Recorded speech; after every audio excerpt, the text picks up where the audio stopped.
año litúrgico de Don Próspero Guéranger, fiesta del Corpus Christi, el Santísimo Sacramento en el centro de la liturgia, la luz del Espíritu Santo que vino a aumentar en la Iglesia la inteligencia siempre viviente del misterio de la Augusta Trinidad, la lleva a contemplar enseguida esa otra maravilla que concentra ella misma todas las operaciones del Verbo encarnado y nos conduce desde esta vida a la unión divina. El misterio de la Sagrada Eucaristía va a aparecer en todo su esplendor, y es importante disponer los ojos de nuestra alma para recibir saludablemente la irradiación que nos aguarda. Lo mismo que no hemos estado nunca sin la noción del misterio de la Santísima Trinidad y que nuestros homenajes se dirigen siempre a ella. Así también la Sagrada Eucaristía no ha dejado de acompañarnos en todo el curso de este año litúrgico, ya como medio de rendir nuestros homenajes a la Suprema Majestad. Ya como alimento de la vida sobrenatural, podemos decir que estos dos inefables misterios nos son conocidos y que los amamos, pero las gracias de Pentecostés nos han abierto una nueva entrada en lo más íntimo que tienen, y si el primero nos pareció ayer rodeado de los rayos de una luz más viva, el segundo va a brillar para nosotros como un resplandor que a los ojos de nuestra alma nunca habían recibido, siendo la Santísima Trinidad, como hemos hecho ver, el objeto esencial de toda la religión, el centro a que vienen a parar todos nuestros homenajes, aun cuando parezca que no llevamos una intención inmediata. Se puede decir que la Sagrada Eucaristía es el más precioso medio de dar a Dios el culto que le es debido, y por ella se une la tierra con el cielo. Es pues fácil penetrar la razón del retraso que la Iglesia tuvo en la institución de las dos solemnidades que suceden inmediatamente a la de Pentecostés.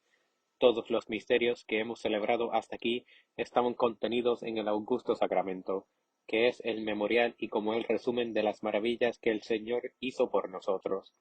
La realidad de la presencia de Cristo bajo las especies sacramentales hizo que en la hostia reconociésemos en Navidad al niño que nos nació, en Pasión la víctima que nos rescató, en Pascua al vencedor de la muerte.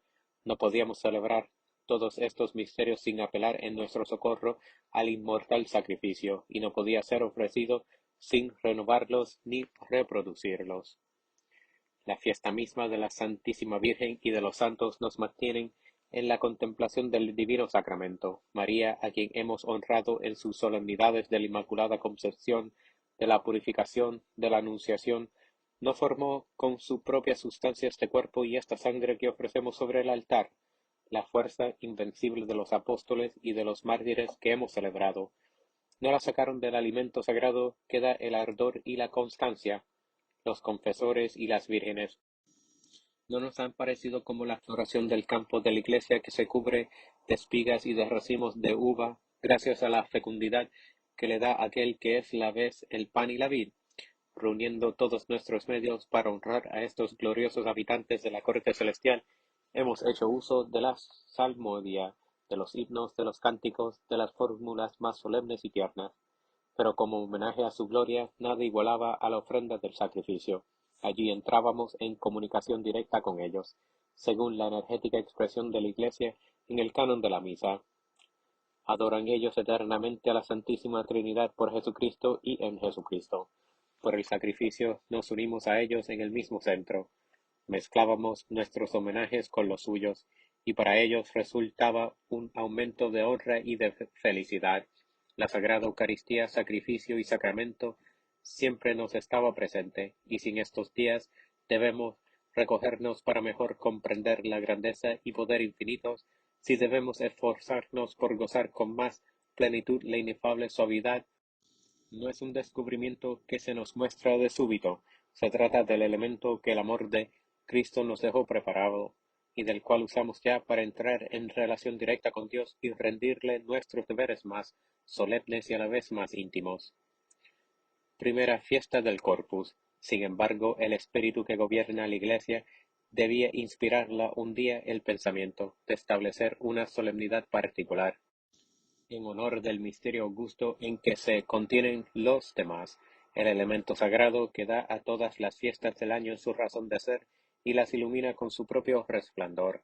La Eucaristía pedía por sí misma una fiesta en relación con la magnificencia de su objeto. Pero esta exaltación de la hostia, sus marchas triunfales, tan justamente caras a la piedad cristiana de nuestros días, eran imposibles en la Iglesia del tiempo de los mártires. No fueron usadas después de la victoria, porque no formaban parte en la manera y espíritu de las formas litúrgicas primitivas, que continuaron en uso por mucho tiempo. En primer lugar, eran menos necesarias y como superfluas para la fe viva de aquella edad. La solemnidad del sacrificio mismo, la participación común en los misterios sagrados, la alabanza no interrumpida de los cantos litúrgicos que irradiaban alrededor del altar, daban a Dios homenaje y gloria, mantenían la exacta noción del dogma y tenían en el pueblo una sobreabundancia de vida sobrenatural, que ya no se encuentra en la época siguiente. El memorial divino daba sus frutos. Las intenciones del Señor al instituir el misterio se habían cumplido, y el recuerdo de esta institución, celebrada entonces como en nuestros días en la misa de Jueves Santo, quedaba grabada profundamente en el corazón de los fieles. La debilitación de la fe, así fue hasta el siglo XIII, pero entonces, y por consecuencia del enfriamiento que constata la Iglesia a principios de este siglo, la fe se debilitó, y con ella la robusta piedad de las antiguas naciones cristianas. En esta decadencia progresiva, que no debía detener las maravillas de la santidad individual, era de temer que el adorable sacramento, que el mismo misterio de la fe por esencia, tuviese que sufrir más que ningún otro de la indiferencia y frialdad de las nuevas generaciones. Ya en diversas partes y por inspiración del infierno habían aparecido alguna negación sacrilegia de la Sagrada Eucaristía, como viendo los fieles, si bien están aún demasiado pegados generalmente a sus tradiciones para dejarse seducir, pero que puso en guardia a los pastores y que hizo ya sus víctimas. Las herejías sacramentarias. Escoto Erigena había elaborado la fórmula de la herejía sacramentaria. La Eucaristía no era para él sino un signo, una figura de la unión espiritual con Jesús, percibida por sola la inteligencia. Su necia pedantería tuvo poca resonancia, y no prevaleció contra la tradición católica expuesta en los sabios escritos de Pascalio Radberto, abad de Corbella, renovados en el siglo XI por Berengario. Los sofismas de Escoto turbaron aún más seriamente y por más tiempo la Iglesia de Francia, sin que por eso sobreviviesen a la sutil vanidad de su segundo padre. El infierno avanzaba poco en sus ataques, demasiado directos aún, alcanzando mejor su fin por caminos desviados. El Imperio bizantino favorecía los rectos de la secta maniquea, que, mirando la carne como la obra del principio malo, arruinaba a la Eucaristía por su base, mientras Berengario, ávido de gloria, dogmatizaba con estrépito, sin provecho para el terror. Tracia y Bulgaria dirigían sus apóstoles silenciosamente hacia occidente. Lombardía, las Marcas y Toscana fueron infectadas. Pasados los montes, la impura chispa cayó a la vez sobre varios puntos del reino cristianísimo. Orleans, Toulouse, Arras vieron el veneno entrar por sus muros. Se creyó haber sofocado el mal en su origen, con energéticas represiones, pero el contagio se extendía a ocultas. Tomando el mediodía de Francia por base de sus operaciones, la herejía se organizó solapadamente durante todo el siglo XII. Tales fueron sus disimulados progresos que, quitándose la careta por fin, pretendió a principios del siglo XII sostener con las armas en la mano sus dogmas impíos. Fueron necesarios ríos de sangre para someterla y quitarla sus plazas fuertes, y mucho tiempo aún después de la derrota de la insurrección armada, la Inquisición tuvo que vigilar activamente las provincias infectadas por el azote de los albingenses. La visión de la bienaventurada Juliana. Simón de Monforte fue el paladín de la fe, pero al tiempo mismo en que el brazo victorioso del héroe cristiano abatía a la herejía, Dios preparaba a su Hijo, indignamente ultrajado por los sectarios en el sacramento de su amor, un triunfo más pacífico y una reparación más completa. En 1208, una humilde religiosa hospitalaria, la beata Juliana de Montcornillon, cerca de la Lija, tuvo una visión misteriosa en que se le apareció la luna llena, faltando en su disco un trozo. Después de 2 años se le fue revelado que la luna representaba la iglesia de su tiempo, y que el pedazo que faltaba indicaba la ausencia de una solemnidad en el ciclo litúrgico. Dios quería dar a entender que una fiesta nueva debía celebrarse cada año para honrar solemne y distintamente la institución de la Eucaristía, porque la memoria histórica de la Cena del Señor en el Jueves Santo no respondía a las necesidades nuevas de los pueblos inquietados por la herejía. Y no bastaba tampoco a la Iglesia, ocupada por otra parte entonces por las importantes funciones de ese día, absorbida pronto por las tristezas del Viernes Santo. Al mismo tiempo que Juliana recibía esta comunicación, le fue mandando poner manos a la obra y hacer conocerla al mundo la divina voluntad. 20 años pasaron antes de que la humilde y tímida Virgen se lanzase a tomar sobre sí tal iniciativa.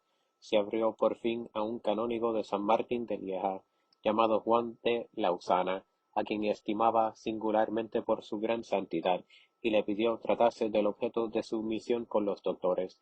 Todos acordaron reconocer que no sólo nada se oponía al establecimiento de la fiesta proyectada, sino que resultaría por el contrario un aumento de la gloria divina y un gran bien de las almas. Animada por esta decisión, la bienaventurada hizo componer y aprobar para la futura fiesta un oficio propio, que comenzaba por estas palabras: Animarum Cibus, del que quedan todavía algunos fragmentos. La fiesta del Corpus Christi. La Iglesia de Lieja, a quien la Iglesia Universal debía ya la fiesta de la Santísima Trinidad, estaba predestinada al nuevo honor de dar origen a la fiesta del Santísimo Sacramento. En 1246, después de tanto tiempo y de obstáculos innumerables, Roberto de Torote, obispo de Lieja, estableció por decreto sinodal que cada año, el jueves después de la Trinidad, todas las iglesias de su diócesis deberían observar en lo sucesivo, con abstención de obras serviles y ayuno preparatorio, una fiesta solemne en honor del inefable sacramento del cuerpo del Señor. La fiesta del Santísimo Sacramento fue, pues, celebrada por primera vez en esta insigne iglesia en 1247. El sucesor de Roberto, Enrique de Güeldre, guerrero y gran señor, tuvo ocupaciones muy distintas que su predecesor. Hugo de Sancher, cardenal de Santa Sabina, legado en Alemania, habiendo acudido a Lieja para poner remedio a los desórdenes que se producían en el nuevo gobierno, oyó hablar del decreto de Roberto y de la nueva solemnidad, siendo prior en otro tiempo y provincial de los frailes predicadores. Fue uno de los que, consultados por Juan de Lausana, habían alabado el proyecto. Consideró honroso para sí celebrar la fiesta y cantar la misa con gran pompa. Además, por ordenanza con fecha del 29 de diciembre de 1253, dirigida a los arzobispos, obispos, abades y fieles del territorio de su legación, confirmó el decreto del obispo de Lieja y lo extendió a todas las tierras de su jurisdicción, concediendo indulgencia de 100 días a todos los que, contritos y confesados, visitasen piadosamente las iglesias en que se hacía el oficio de la fiesta, el mismo día o la octava. El año siguiente, el cardenal de San Jorge de Velo de Oro, que le sucedió en su legación, confirmó y renovó las ordenanzas del cardenal de Santa Sabina, pero estos decretos, reiterados, no pudieron triunfar de la frialdad general, y tales fueron las maniobras del enemigo, que se sentía herido hasta lo más hondo, que después de la salida de los legados se vio a eclesiásticos de gran renombre, y constituidos en dignidad oponer a las ordenanzas sus decisiones particulares.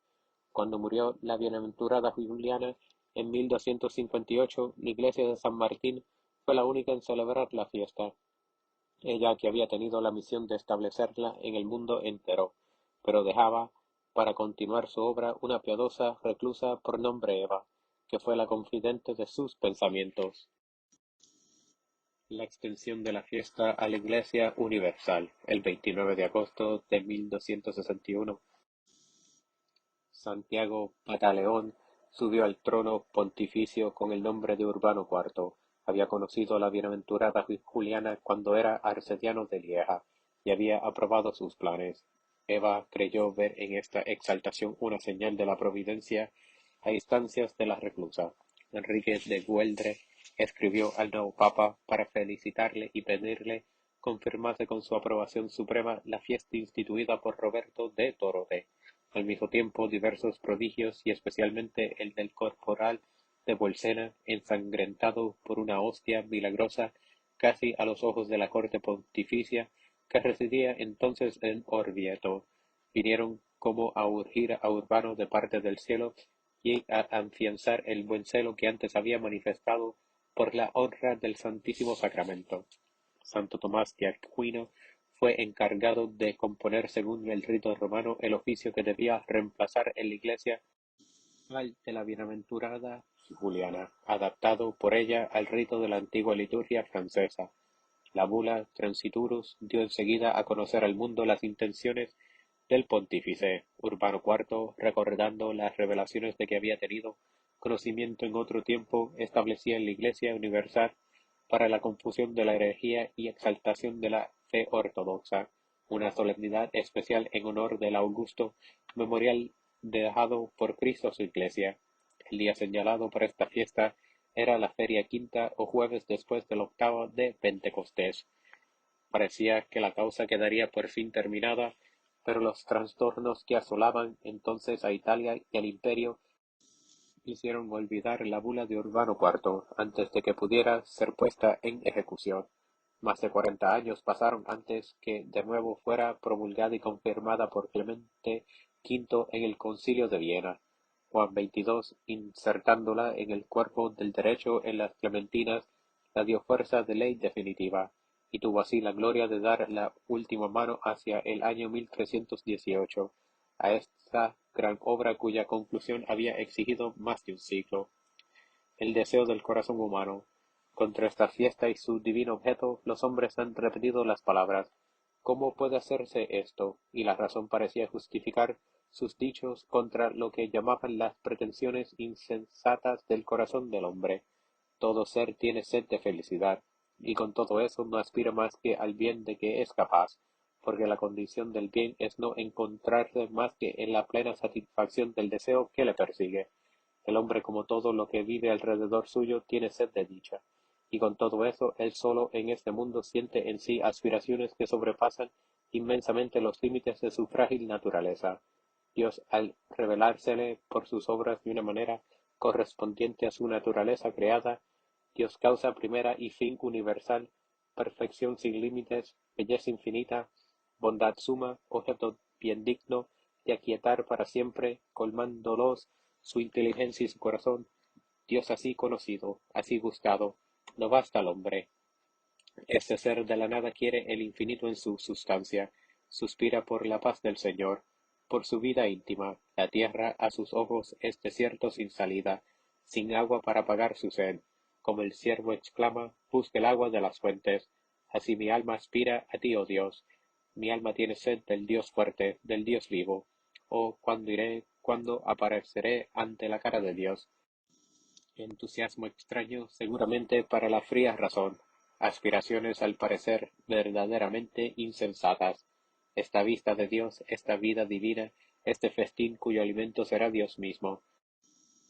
¿Podrá algún día hacer el hombre que estas sublimidades no queden infinitamente por encima de las potencias de su naturaleza, como de toda naturaleza creada? Un abismo le separa del objeto que le encanta, y no es otro que la enorme desproporción de la nada al ser. El acto creador con toda su omnipotencia no puede por sí solo llenar el abismo, y para que la desproporción cesase de ser un obstáculo a la unión deseada, sería menester que Dios mismo salvese la distancia y se dignase comunicar a este hijo de la nada sus propias energías. Mas, ¿qué es el hombre para que el Ser Supremo, cuya magnificencia está por encima de los cielos, rebaje hasta él su excelencia? Respuesta del amor infinito. Dios es amor, y lo admirable no es que nosotros hayamos amado a Dios, sino que Él mismo se nos haya anticipado con su amor. Ahora bien, el amor reclama la unión, y la unión requiere semejanza, o riquezas de la naturaleza divina en la que se manifiestan del mismo modo infinitos, el poder, la sabiduría y el amor, que constituyen la Trinidad augusta. Gloria a ti, Espíritu Santo, cuyo reino apenas comenzado, ilumina con sus rayos nuestros ojos mortales. En esta semana que no se ve comenzar contigo el inventario de los preciosos dones dejados en nuestras manos por el Esposo al subir al cielo. En este primer jueves que nos recuerda la cena del Señor, Descubres a nuestros corazones la plenitud, el objeto, la admirable armonía de las obras que realiza el Dios uno en su esencia, y trino en sus personas. En el velo de las especies sagradas ofreces a nuestros ojos el memorial vivo de las maravillas realizadas por el concierto de la omnipotencia, la sabiduría y el amor. La Eucaristía sola podía efectivamente poner en pleno esplendor el desenvolvimiento en el tiempo, la marcha progresiva de los divinos designios inspirados por el amor que los conducen hasta el fin. Alabanza a la sabiduría eterna, o sabiduría salida de la boca del Altísimo, que abarcas de un extremo a otro, y dispones todas las cosas con fortaleza y suavidad, implorábamos en el tiempo de Adviento tu venida a Belén, la casa del pan, era la aspiración primera de nuestro corazón. El día de tu gloriosa Epifanía manifestó el misterio de las bodas y reveló al esposo. La esposa fue preparada en las aguas del Jordán. Cantamos a los magos que se dirigen con presentes al festín figurativo, y a los comensales que bebían vino milagroso. Mas el agua cambiada en vino presagiaba aún más exalsas maravillas. La viña, la verdadera viña cuyos sarmientos somos nosotros, dio flores embalsamadas y frutos de gracia, y honor el trigo abunde en los valles, y estos cantan un himno de alabanza.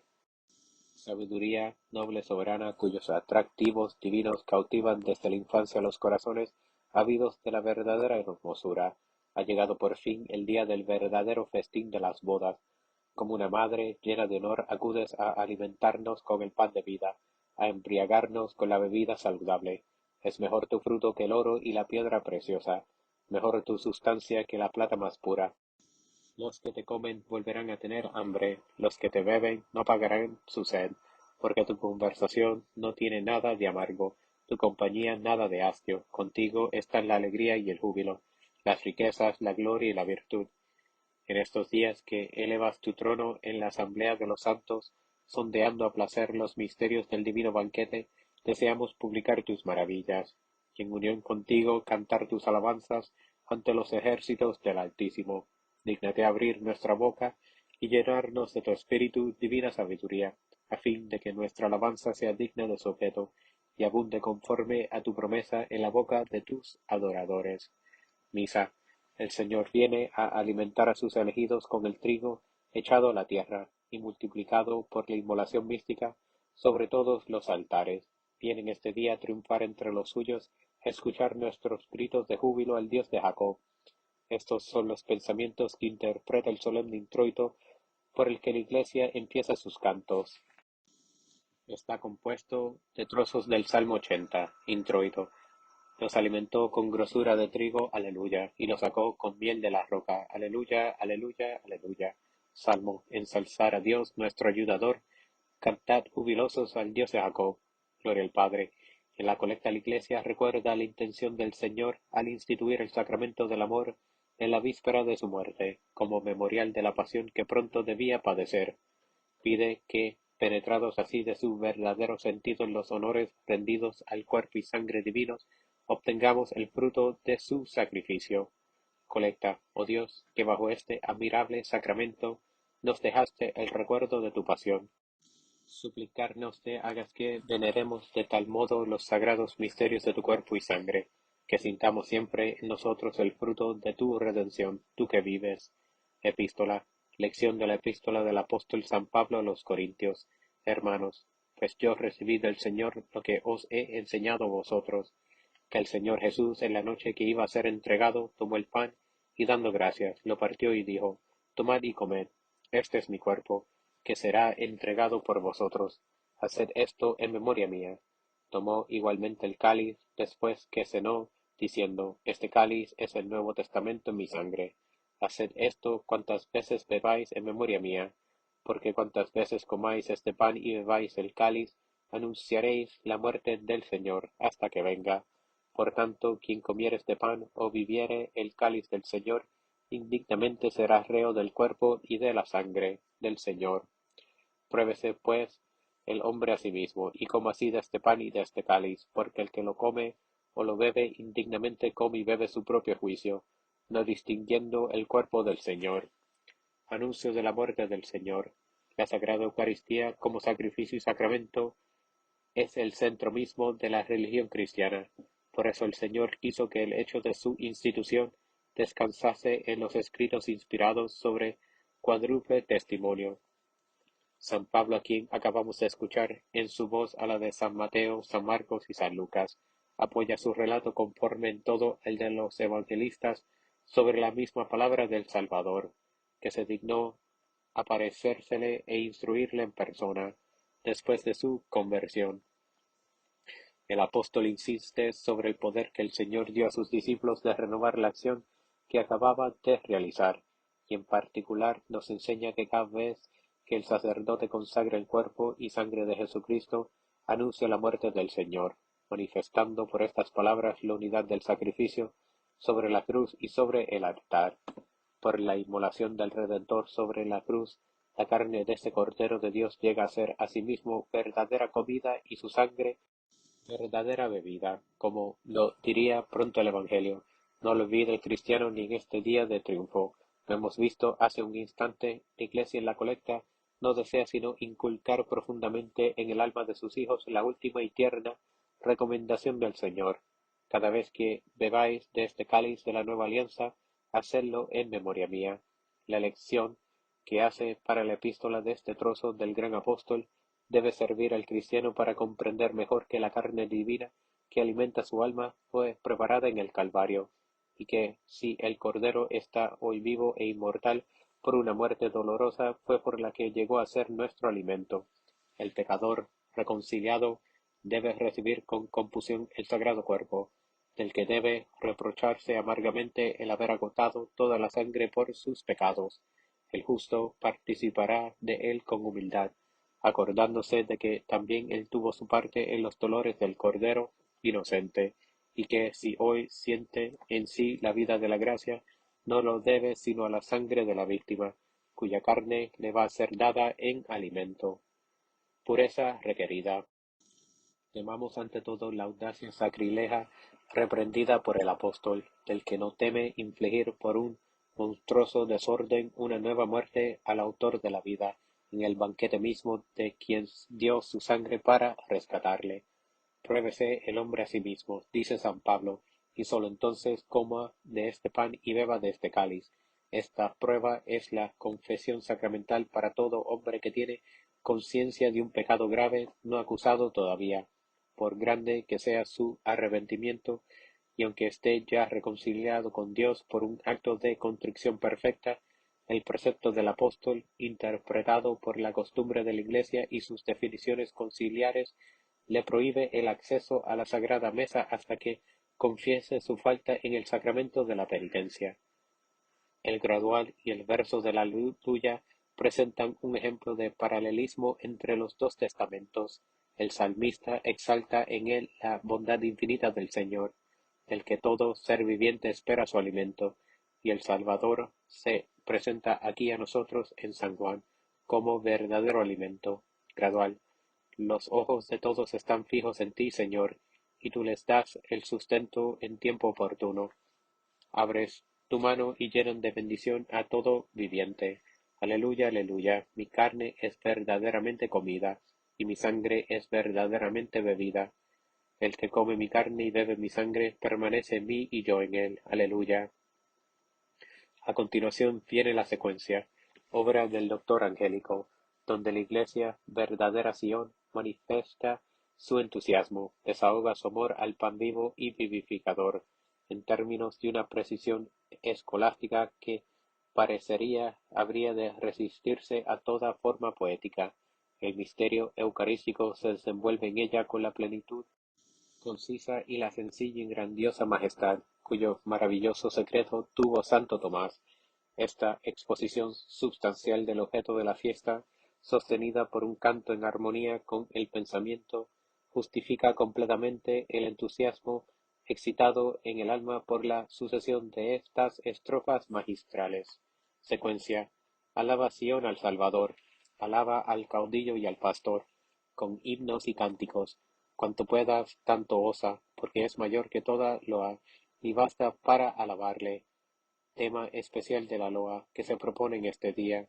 es un pan vivo y vital, el que en la mesa sagrada a la turba de los 12 fue dando sin vacilar, sea plena, sea sonora la loa, sea agradable, sea graciosa, del alma de la exultación, porque es el solemne día en que se celebra la primera institución de esta mesa, en esta mesa del nuevo Rey, la nueva Pascua de la nueva ley, termina la Pascua antigua, el nuevo rito anula al antiguo, la verdad a la sombra pone en fuga, la luz a la noche elimina.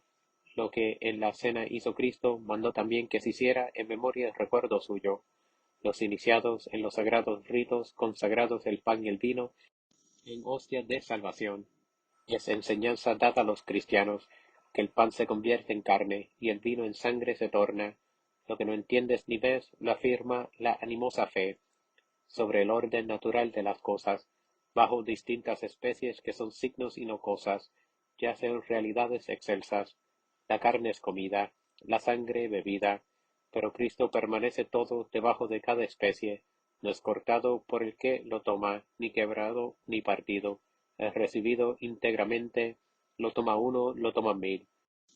Cuanto estos, tanto aquel, ni recibido, se consume, lo toman buenos, lo toman malos, pero con suerte desigual, para vida o para muerte. Es muerte para los malos, es vida para los buenos. Mira de una misma recepción, que dispares el efecto, dividido en fin el sacramento. No vaciles sino piensa, que hay tanto bajo un fragmento, cuanto se esconde en el todo. Nada se rompe del ser, sólo el signo es dividido, pero ni el estado ni la estatura del designado se disminuye. Este es el pan de los ángeles, hecho comida de los viandantes, es verdadero pan de los hijos, que no se debe echar a los perros. En figuras fue anunciado, con Isaac es inmolado, cordero de Pascua es reputado, maná es dado a los padres. Buen pastor, pan verdadero, Jesús, de nosotros ten piedad. Pástanos tú y defiéndenos, y tus bienes haznos ver en la tierra de los vivientes, tú que todo lo sabes y puedes, que apacientas aquí a los mortales, haznos allá comensales, coherederos y compañeros de los santos ciudadanos. Amén. Aleluya. Evangelio, continuación del Santo Evangelio según San Juan. En aquel tiempo dijo Jesús a las turbas de los judíos: Mi carne es verdaderamente comida y mi sangre es verdaderamente bebida. El que come mi carne y bebe mi sangre permanece en mí y yo en él. Como me envió el Padre viviente, y yo vivo por el Padre, así el que coma a mí también vivirá por mí. Este es el pan que descendió del cielo. No será como con vuestros padres, que comieron el maná y murieron. El que coma este pan vivirá eternamente. La Eucaristía, alimento de vida para el alma. El discípulo amado no podía pasar en silencio el misterio del amor. Sin embargo de eso, cuando escribió su Evangelio, la institución de este sacramento estaba suficientemente relatada por los 3 evangelistas que le habían precedido, y por el apóstol de los gentiles. Sin repetir esta historia divina, completa su relato con el de la solemne promesa que hizo el Señor, un año antes de la cena, a orillas del lago de Tiberíades, a las numerosas muchedumbres que atrae en pos de sí por el reciente milagro de la multiplicación de los panes y peces. Jesús se presenta como el verdadero pan de vida venido del cielo, y que preserva de la muerte a la indiferencia del maná que dio Moisés a sus padres. La vida es el primero de los bienes, así como la muerte es el último de los males. La vida reside en Dios como en su origen. Solo Él puede comunicarla a quien quiere y devolverla a quien la perdió. El Verbo de Dios vino a los hombres para que tuvieran la vida y la tuvieran abundantemente, y como lo propio del alimento es aumentar, sostener la vida, Él se hizo alimento, alimento vivo y vivificador, descendió de los cielos, la carne del Verbo, participando ella misma de la vida eterna que toma directamente del seno del Padre, comunica esta vida a quien la come. Lo que es corruptible por su naturaleza, dice San Cirilio de Alejandría, no puede ser vivificado de otro modo que por la unión corporal al cuerpo del que es vida por naturaleza. Ahora bien, del mismo modo que de 2 trozos de cera fundidos juntos por el fuego no son más que uno solo. Así hace de nosotros y de Cristo la participación de su cuerpo y de su sangre preciosos. Esta vida, pues, que reside en la carne del Verbo, hecha nuestra en nosotros mismos, no será ya vencida por la muerte como tampoco lo será en él.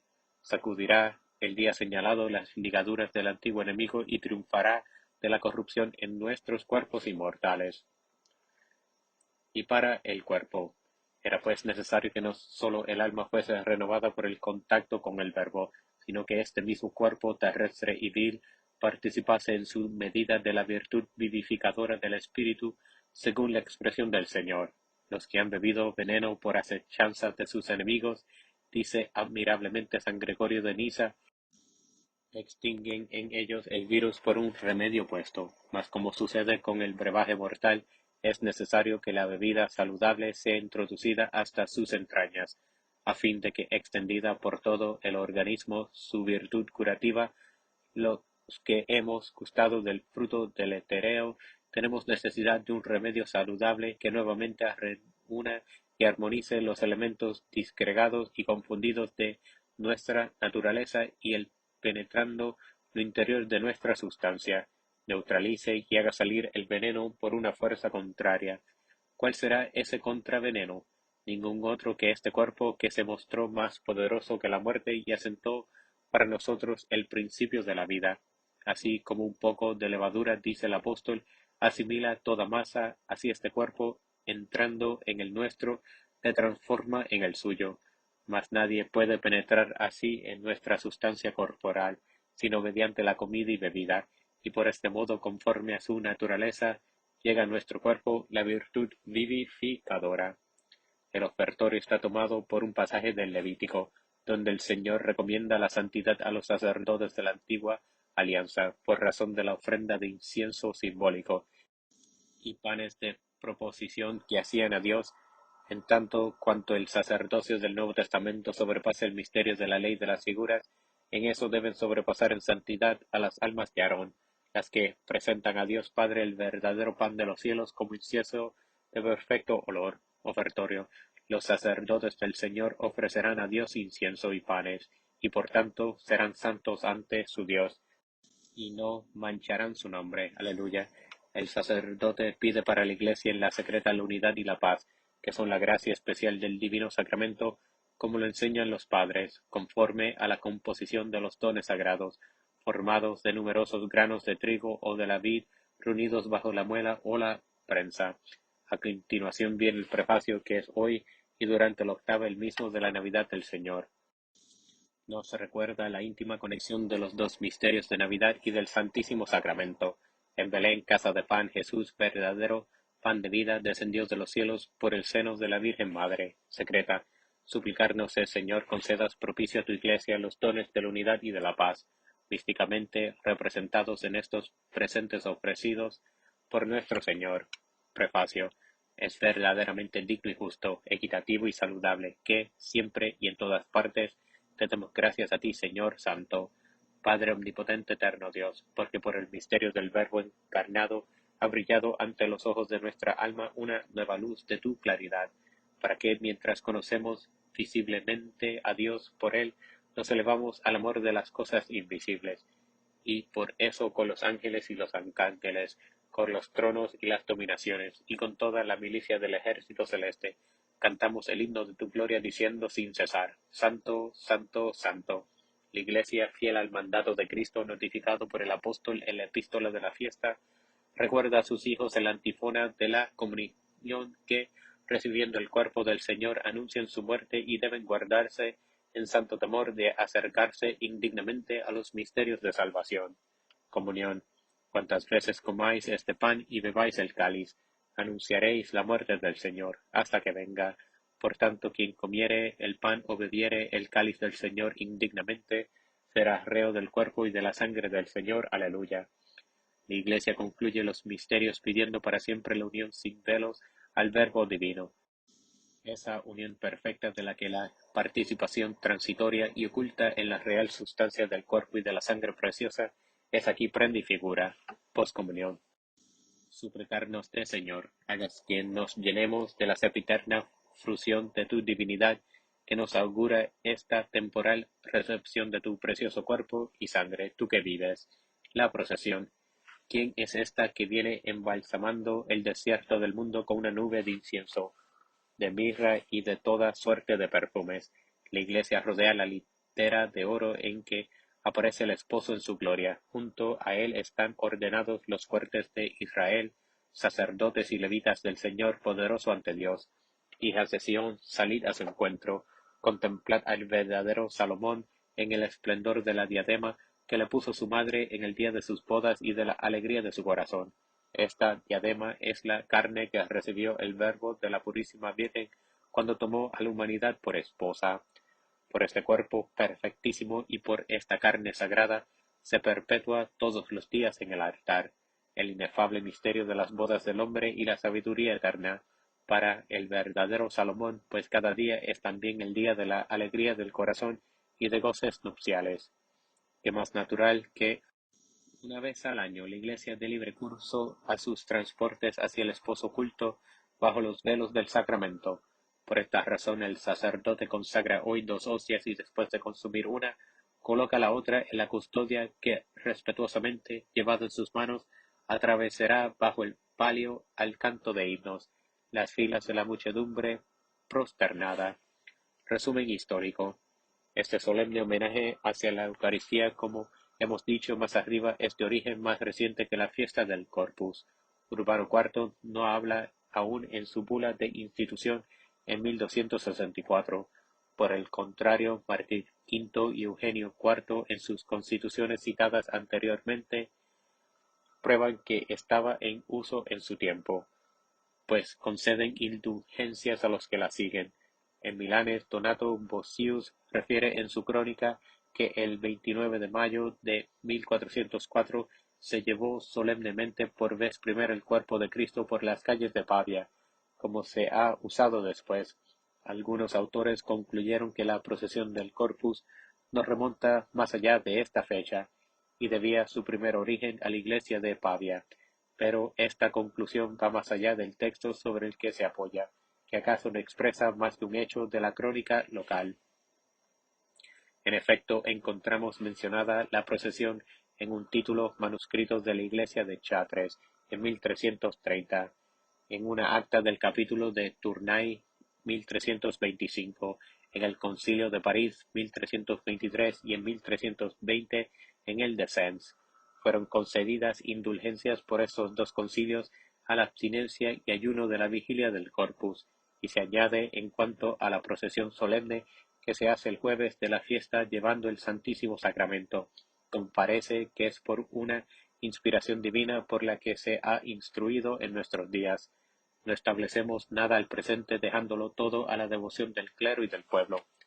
La iniciativa popular pues parece que tuvo gran parte en esta institución, y así como Dios había escogido un papa francés para establecer la fiesta, así también de Francia se extendió poco a poco por todo el occidente este glorioso complemento de la solemnidad del misterio de la fe. Luego del concilio de 1311 en que definitivamente se promulgó la fiesta, viene adoptó por armas el olmo coronado de un cáliz y una hostia rodeada de estas palabras, Diena Civita Sonata. Mas parece probable que al principio la hostia no era en todos los lugares llevada al descubierto como hoy día en las procesiones, sino solamente velada o encerrada en una píxide o cajita preciosa. Así se llevaba desde el siglo XI en algunas iglesias, en la procesión de Ramos y aún en la de Resurrección. En otro lugar hemos hablado de estas manifestaciones solemnes que, por lo demás, tenían menos por objeto honrar directamente al Santísimo Sacramento, que hacer más palpable el misterio del día. De cualquier modo que sea el uso de las custodias u ostensorios, como la llama el Concilio de Colonia, año 1452, siguió de cerca el establecimiento de la nueva procesión. Doctrina del Concilio de Trento. Con todo eso, la herejía protestante trató pronto de novedad, de superstición, de idolatría odiosa estos desenvolvimientos naturales del culto católico inspirados por la fe y el amor. El Concilio de Trento castigó con el anatema las recriminaciones de los sectarios y en un capítulo especial justificó a la Iglesia en términos que no podemos dejar de reproducir. El Santo Concilio declara piadosa y santísima la costumbre que se ha introducido en la Iglesia de dedicar cada año una fiesta especial para celebrar todo lo posible el augusto sacramento, así como llevarle en procesión por las calles y plazas públicas con pompa y honor. Es justo que se establezcan ciertos días en que los cristianos, con una manifestación solemne y particular, den testimonio de su gratitud y piadoso recuerdo hacia el Señor y Redentor, por el beneficio inefable y divino que pone ante nuestros ojos la victoria y triunfo de su muerte. Convenía además que la verdad victoriosa triunfase de la mentira y herejía, de tal suerte que sus adversarios, en medio de tal esplendor y tan grande alegría de toda la Iglesia, o pierdan ánimos o llenos de confusión vengan en fin a arrepentimiento. Bellezas del Corpus. Mas nosotros católicos, fieles adoradores del Santísimo Sacramento, con qué alegría, exclama el elocuente padre Faber, debemos contemplar esta resplandeciente e inmensa nube de gloria que la Iglesia hace hoy subir hacia Dios. Si se diría que el mundo está aún en un estado de fervor e inocencia primitiva, mirad estas gloriosas procesiones que con sus estandartes resplandecientes por el sol se desarrollan en las plazas de las opulentas ciudades, por las calles de los pueblos cristianos cubiertas de flores, bajo las bóvedas venerables de las antiguas basílicas, y a lo largo de los jardines de los seminarios, asilos de piedad. En esta aglomeración de pueblos, el color de rostro y la diversidad de lenguas no son sino nuevas pruebas de la unidad de esta fe que todos se regocijan de profesar por la voz del magnífico ritual romano. En cuantos altares de distinta arquitectura adornados con las flores más suaves y resplandecientes en medio de nubes de incienso, al son de cantos sagrados y en presencia de una multitud prosternada y recogida. El Santísimo Sacramento es elevado sucesivamente para recibir las adoraciones de los fieles, y descendiendo para bendecirlos. Cuantos actos inefables de fe y de amor, de triunfo y reparación, cada una de estas cosas nos representan. El mundo entero y el aire de la primavera se llenan de cantos de alegría.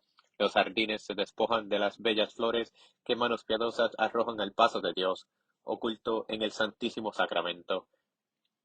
Las campanas tocan a lo lejos sus graciosos carriñones, el Papa en su trono y las doncellas de su aldea, las religiosas claustradas y los ermitaños solitarios, los obispos, los dignatarios y predicadores, los emperadores, los reyes y los príncipes, todos piensan hoy en el Santísimo Sacramento.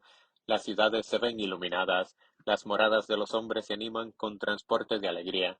Es tal el gozo universal que los hombres se entregan a él sin saber por qué, y que comunica de rechazo a todos los corazones donde reina la tristeza, a los pobres, a todos los que lloran su libertad, su familia o su patria.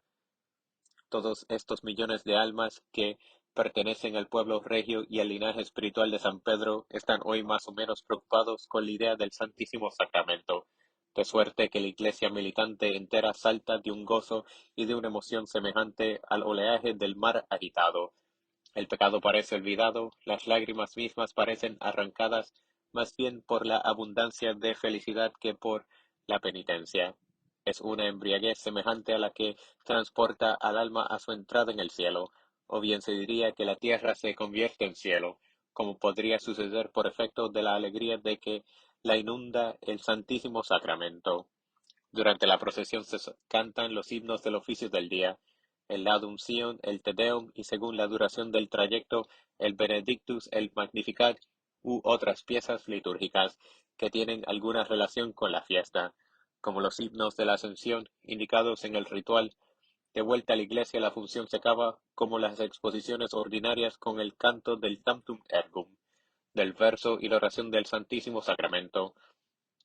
Mas después de la bendición solemne, el diácono expone la sagrada hostia sobre el trono, donde los fieles la formarán durante 8 días, una guardia amorosa y solícita. No debemos concluir esta festividad sin mencionar, aunque sea brevemente, la gran devoción que en España se viene teniendo ya de antiguo al Santísimo Sacramento y el esplendor con que en siglos pasados se celebró, y sigue celebrándose hoy día la gran fiesta del Corpus y su procesión. Esta veneración hacia Jesús sacramentado la testimoniaron de consuno el arte y la literatura. El arte nos ha legado un tesoro inmenso de custodias que son verdaderas joyas, cuajadas de primores artísticos no menos que de materias preciosas. La literatura nos ofrece una riquísima copia de autos sacramentales en que el ingenio y la doctrina de nuestros dramaturgos clásicos derrochó galanuras de elocuencia y poesía e hizo de nuestro pueblo un pueblo que podríamos llamar teólogo. Esta devoción al Santísimo, junto con la de la Inmaculada Madre del Verbo hecho hombre, la supieron inocular nuestros misioneros en toda la América española, que si tenía a gala en competir antiguamente con la Madre Patria en rendir honores al Dios de la hostia, hoy conserva todavía esa singular veneración al más augusto de los misterios del cristianismo. Gloria a la España católica y gloria a las naciones por ella cristianizadas.